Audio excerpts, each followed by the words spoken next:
بچپن کی سہانی یادیں مجھے رہ رہ کر ستاتی ہیں۔ میں نے سب یادوں کو تہ لگا کر سینے میں سنبھال کر رکھا ہوا ہے۔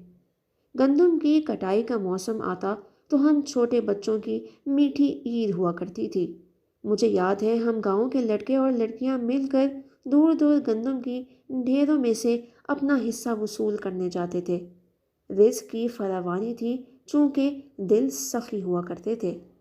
چاچا عالم خان کے ریشمی لہجے نے مدھر سی دھن بجائی، آواز نے راگ چھیڑے کہ آ جاؤ بچوں کتار میں آ لگ جاؤ، ڈھیری لے لو ڈھیری لے جاؤ۔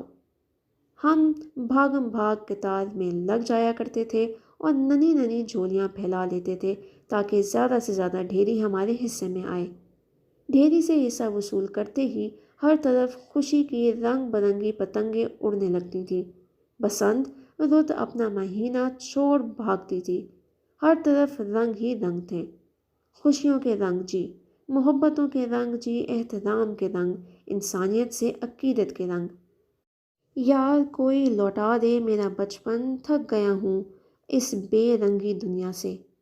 اتنے میں بوندوں نے گلی کی جھنڈیوں سے رنگ چرائے۔ اتنے رنگوں والی اور محبتوں سے لبریز بارش پہلی بار دیکھی تھی میں نے۔ مینا، طوطا، بلبل چہکتے ہوئے گندم کی ڈھیروں سے اپنا حصہ وصول کرنے چلے آئے۔ پرندوں اور انسانوں کا دسترخواں مشترک ہوا کرتا تھا۔ یہ کس نے میرے وطن میں نفرت کے بیج بو دیے ہیں؟ طوطا، مینا، بلبل کب سے میرے وطن سے ہجرت کر گئے اور نفرتوں کے سوداگر ابھی بھی زہر پھیلا رہے ہیں۔ ہے کوئی جو یہ سب محبتیں، عقیدتیں اور بچپن کی رونقیں واپس لوٹا دے؟ مجھے وہی سادہ خمیر سے گوندے ہوئے انسان واپس لوٹا دے۔